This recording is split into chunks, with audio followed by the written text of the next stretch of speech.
नमस्कार, सुप्रभात प्यारे विद्यार्थियों, कैसे हैं आप सभी। कक्षा नवम अनिवार्य हिंदी की इस ऑनलाइन क्लासेस में आप सभी का हार्दिक स्वागत एवं अभिनंदन है। प्यारे विद्यार्थियों, हम अभी तक सुमित्रानंदन पंत द्वारा रचित ग्रामश्री के प्राकृतिक सौंदर्य की चित्रण की आभा का वर्णन कर रहे थे। प्यारे विद्यार्थियों, आज उनके इसी अंतिम पदों की चर्चा करेंगे अपन। तो आइए पढ़ते हैं ग्रामश्री।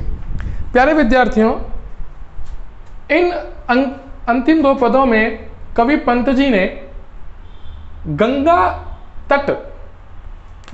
तट यानी गंगा के किनारे, गंगा तट के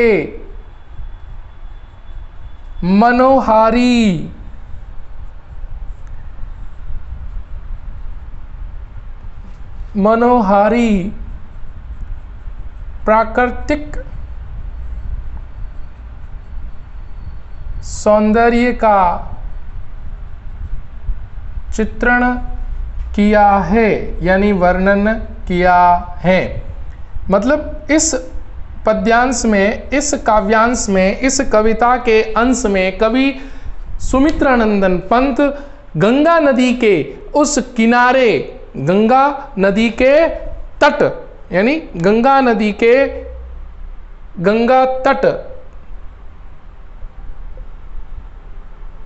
गंगा तट के मनोहारी प्राकृतिक सौंदर्य का चित्रण किया।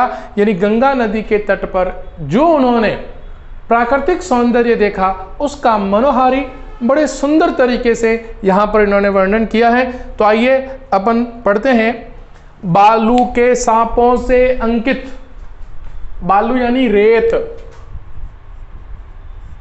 के सांपों से अंकित यानी निशान या चिन्ह, गंगा की सतरंगी, सतरंगी मतलब सात रंग, रेती यानी रेत, सुंदर लगती सरपत, सरपत का मतलब होता है घास, या अपन तिनका भी कह सकते हैं, तिनका। तट पर, तट यानी किनारा, तरबूजों की खेती, अंगुली की कंघी से बगुले यानी बगुला, कलंगी अपने सिर के उन बालों को सवारता है कोई, तैरते जल में सुरखाब, सुरखाब का मतलब होता है चक्रवाक पक्षी, पुलिन पर, पुलिन यानी तट पर, मगरोठी एक प्रकार की पक्षी है भाई, एक पक्षी है मगरोठी पक्षी, रहती सोई, सोई हुई देखती है एक मगरोठी, हरी घास को भी कहा गया है। तो यहां पर कवि सुमित्रानंदन पंत ने गंगा तट के किनारे जो उन्होंने प्राकृतिक आभा को, प्राकृतिक शोभा को जो इन्होंने देखा उसका सुंदर चित्रण अपने इस काव्यांश में करते हुए कविता के रचयिता प्रकृति के सुकुमार कवि सुमित्रानंदन पंत कहते हैं कि जब मैं गंगा तट के किनारे गया या गंगा तट के किनारे खड़ा, जब मैंने प्रकृति को निहारना चाहा, तब मैंने गंगा नदी के तट पर फैली उस रेत को जब मैंने देखा तो रेत पर हवाएं चलने से, रेत पर यानी गंगा नदी के तट पर हवाएं चलने से उन महीन रेत पर, रेती पर सांपों के जैसे चिन्ह बन चुके हैं, मानो जैसे कोई सांप वहां से निकला हो। ऐसे टेढ़े मेढ़े रेखाएं उस गंगा नदी के तट पर बिछी फैली रेती पर कवि को नजर आई। वापस सुन लीजिएगा, कवि ने जब गंगा नदी के तट पर बैठा, गंगा नदी के उस प्राकृतिक आभा एवं सौंदर्य को निहार रहा था, तभी उसकी नजर गंगा नदी के तट पर फैली सुंदर और महीन क्या रेती पर पड़ी। उसने देखा, यानी कवि ने क्या देखा कि गंगा नदी के तट पर जब सूर्योदय के समय उन रेत के कणों पर प्रकाश पड़ता है तो वह गंगा नदी के तट की रेत 7 रंगों का रूप धारण करती है, अर्थात अलग अलग तरीके के रंग वो धारण करती है। और जहां उस तट पर हवाएं चलने से ऐसी टेढ़ी मेढ़ी रेखाएं बन गई जैसे लगता है कि मानो कोई सर्प यहां से गुजरे हुए हो। ऐसी महीन और टेढ़ी मेढ़ी रेखाएं मन को अत्यधिक आह्लादित और प्रसन्नचित्त करती हैं। कवि आगे कहता है, सुंदर लगती सरपत छाई तट पर तरबूजों की खेती। कवि पंत जी कहते हैं कि यही नहीं, उस तट के किनारे किनारे हरी भरी तिनकों से युक्त घास उगी हुई थी या विद्यमान थी, और उस घास को देखकर दिल मन हृदय यही चाहता कि यहीं मैं मदमस्त हो जाऊं। यहीं पर इसी तट के किनारे किनारे तरबूजों की हरी भरी खेत खलियान उसे दिखलाई पड़े, अर्थात गंगा नदी के आसपास न केवल हरी भरी घास फैली थी बल्कि सुंदर और मीठे रसीले भाव से भरे उन तरबूजों की खेती भी उस तट के किनारे होती दिखलाई दे रही थी। अंगुली की कंगी से बगुले कलंगी सवारते हैं कोई, तभी कवि का ध्यान उस गंगा नदी के मध्य स्थित सफेद बगुले पर गया। जो सफेद बगुला छदम, छदम मतलब धोखे की, छदम योग साधना करता हुआ आंखें मूंद खड़ा शिकार की ताक में उस गंगा नदी के तट के मध्य में खड़ा वह बगुला शिकार की ताक में आंखें मूंद लिए मछली का शिकार कर रहा है, और शिकार करने से मदमस्त होकर वह अपने पंजों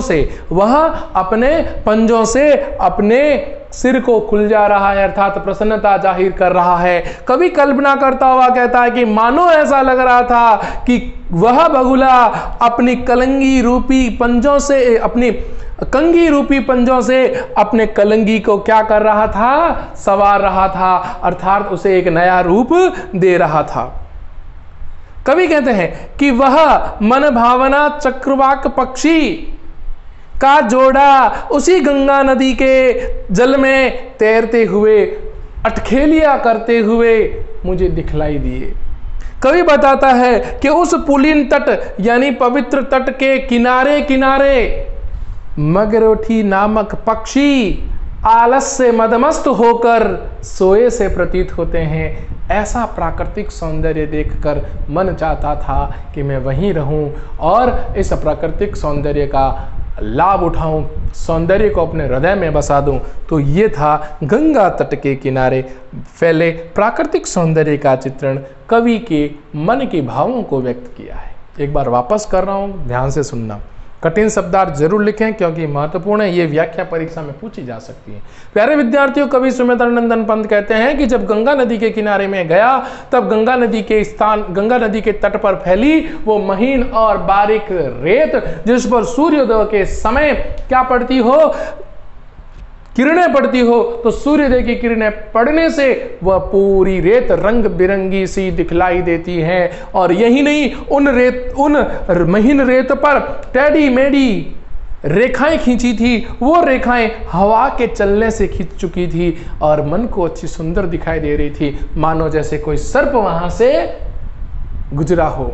कवि कहते हैं कि सुंदर लगती सरपत छाई, यही नहीं, उस नदी के तट यानी गंगा नदी के तट के आसपास सुंदर महीन तिनके की बनी और तिनके से युक्त हरी भरी घास फैली हुई थी, और उसी घास के सहारे सहारे, उसी गंगा नदी के तट के सहारे सहारे रसों से युक्त तरबूजों की खेती फैली हुई थी।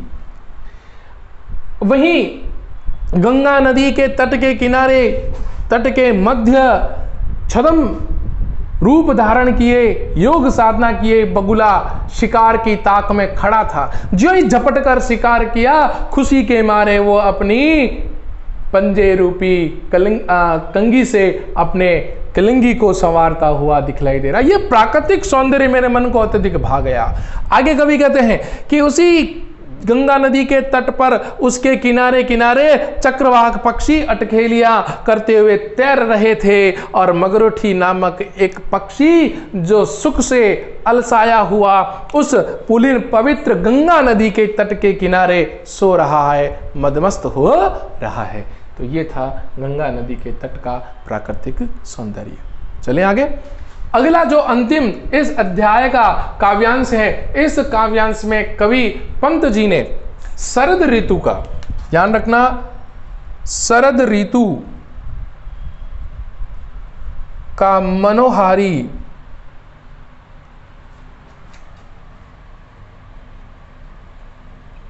चित्रण किया। आपने देखा होगा इस पूरे कविता में वर्षा, वसंत, पतझड़ और शरद ऋतु का मनोहारी चित्रण किया है। और प्यारे विद्यार्थियों, मानवीय किरण अलंकार की प्रधानता, अभी अपन लिखेंगे काव्य सौंदर्य, काव्यगत विशेषताएं इसकी, तो पहले व्याख्या कर लेते हैं। हसमुख हरियाली हिम आतप, हिम का मतलब होता है शरद, शरद यानी शरद ऋतु का, आतप यानी धूप, और धूप किसकी? सूर्य की धूप। सुख, सुख से अलसाए से सोए, कौन सोए? तारे। कौन सोए? तारे। भीगी अंधियाली में निशी, निशी मतलब रात की, तारक, तारक मतलब तारागण, स्वप्न में, सपनों में से खोए, मरकत यानी पन्ना नामक रत्न के समान। और प्यारे विद्यार्थियों, के समान होते ही उपमा अलंकार आता है। ये बात हमने अलंकार में पढ़ ली है, ठीक है ना। फिर जिस पर नीलम नभ आच्छद, नीलम यानी नीला, नभ यानी आकाश, आच्छादन, आच्छादन मतलब फैला हुआ है, चद्दर फैली हुई है। निरूपम जिसकी उपमा नहीं हो, हिमांत, हिमांत यानी सर्दी के भाव से, सिग्नद यानी शना हुआ, शांत, शांत, निज शोभा, निज शोभा स्वयं की शोभा लिए, हरता, हरता, जन मन, जन यानी लोगों का, मन यानी हृदय। कौन लोगों का हृदय हर रहा है? गांव लोगों का हृदय हर रहा है। कौन सा गांव? गंगा नदी के तट स्थित हरिद्वार का गांव, हरिद्वार शहर, हरिद्वार के उस गांव का, आसपास के गांव का चित्रण कवि ने किया। तो क्या कहा यहां पर? प्रस्तुत काव्यांश में कवि सुमित्रानंदन पंत शरद ऋतु का मनोहारी चित्रण करते हुए बताते हैं कि शरद ऋतु के आने पर, शरद ऋतु के आगमन पर, जब शरद ऋतु की सूर्य की धूप उस हरियाली यानी गांव के हरे भरे खेतों की हरियाली पर पड़ती है, तो पूरी हरियाली हंसती हुई सी प्रतीत होती है, दिखलाई देती है। और उस समय शरद ऋतु की रात में मदमस्त आभा से युक्त, रात में उस भीगी अंधेली यानी उस शरद ऋतु की मावट, उस शरद ऋतु की मावट में सनी हुई वह शरद ऋतु की रात में जागते हुए वे तारागण, ताराओं का समूह अपने निज स्वप्नों में खोए हुए से प्रातः काल दिखलाई देते हैं। अब भी अपना आलस्य व्यक्त कर रहे हैं, अपने आलस्य भाव को प्रदर्शित कर रहे हैं। कौन अपने आलस्य भाव को प्रदर्शित कर रहा है प्यारे बच्चों? तारागण। क्योंकि रात भर जगे और सुबह अलसाए से उस शरद ऋतु की प्रातः काल में वो आलस्य व्यक्त करते हुए दिखलाई दे रहे हैं। क्लियर? मरकत डिब्बे सा खुला ग्राम, उपमा अलंकार बहुत महत्वपूर्ण है। कवि ने कहा इस प्रकार समस्त हरियाली के भावों से, हरी भरी धरती और हरी भरे खेत खलियान के भावों से पूरा गांव, क्योंकि पन्ना हरे रंग का होता है, तो पूरा गांव पन्ना नामक रत्न के समान खुला खुला सा, पुलकित सा नजर आ रहा था। यानी उपमा अलंकार, गांव को क्या माना? पन्ना नामक रत्न माना। और उस गांव पर प्रातः कालीन नीले रंग से युक्त उस आकाश की चादर, यानी नीले रंग से युक्त आकाश रूपी चादर पूरी पृथ्वी पर छाई हुई है। और ऐसा मनोहारी दृश्य जिसकी कोई उपमा नहीं की जा सकती कि अब शरद ऋतु का, यानी शरद ऋतु अंत होने वाली है। हिमांत में, यानी शरद ऋतु के अंत में पूरा गांव इस हरी भरी हरियाली से उमंगित था, उत्साह और जोश से युक्त था। और पूरे गांव के लोग, पूरे गांव का यह शोभा लिए गांव अपनी निज हरियाली की शोभा से समस्त मानव जाति के लोगों के मन को, हृदय को हरने वाला है। ऐसा सुंदर गांव का चित्रण कवि सुमित्रानंदन पंत ने अपनी कविता में किया। आया समझ में? वापस कर लेता हूँ, इन महत्वपूर्ण है ये दोनों पद, इसके भी मैंने एक बार की, इसके भी कर रहा हूँ। कवि पंत जी कहते हैं, शरद ऋतु के आगमन पर सूर्य की स्वर्णिम किरणें जब हरियाली पर पड़ती हैं तो पूरी हरियाली सौंदर्य से परिपूर्ण, चमकती हुई, आप्लावित होती हुई दिखाई देती हैं। और शरद ऋतु के दरमियान घनी भीगी मावठ में वह शरद ऋतु की रात, जिसमें तारे रात भर जगते हैं, और प्रातः काल जब सूर्य उदित होता है और सूर्य के उदित होने पर वह तारागणों का समूह अपना आलस्य प्रकट करता हुआ उस रात भर उस प्रकृति की शोभा का रस पान करता हुआ आलस और मदमस्त से युक्त वो तारागण अपना आलस्य भाव प्रकट कर रहे थे। कवि कहता है कि जैसे वो किसी स्वप्नों में खोए थे और अब भी किसी न किसी मदमस्त हरियाली के उन मदमस्त भावों में खोए हुए से दिखलाई देते हैं। पूरा गांव, पूरा इस हरियाली से हुआ गांव पन्ना नामक रत्न के समान पुलकित, हर्षित, हरे भाव से परिपूर्ण था। और उस हरे भाव से परिपूर्ण गांव पर नीले वर्ण युक्त आकाश रूपी चद्दर पूरे गांव पर फैली थी, जिससे पूरा गांव सना था और जिसकी कोई उपमा नहीं की जा सकती। ऐसा सुंदर भाव उस शरद ऋतु के अंत में जो उस पूरे प्रकृति और पूरे गांव में फैला हुआ था, ऐसा शांतमय और ऐसा पूर्ण भाव से युक्त गांव समस्त अपनी शोभा से समस्त मानव जाति के लोगों के हृदय को हरने वाला था, लोगों को हृदय को हरने वाला था। ये था हमारा ग्रामश्री जो हमने पढ़ा। अब अपन बच्चों इसके काव्य सौंदर्य की चर्चा करते हैं कि काव्य सौंदर्य क्या है, वो अपन लिख लेते हैं।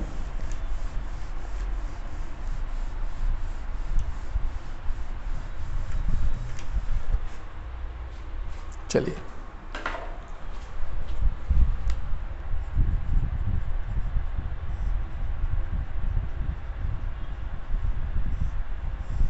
पहला बिंदु ब्रजभाषा का प्रयोग। दूसरा बिंदु तत्सम, तद्भव, देशज शब्दों का प्रयोग। तीसरा बिंदु लक्षणा व अभिधा शब्द शक्ति का प्रयोग।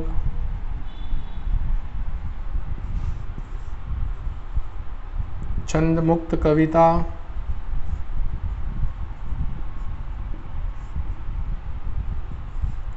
गेय पद शैली गा सकते हैं, इसका गए लयबद्ध कर सकते हैं इसको। छठा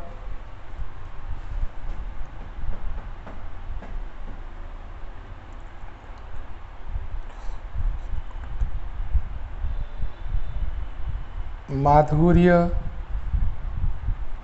व प्रसाद गुण का प्रयोग।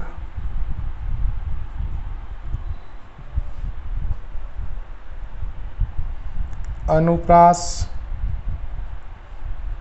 यमक, उपमा, रूपक,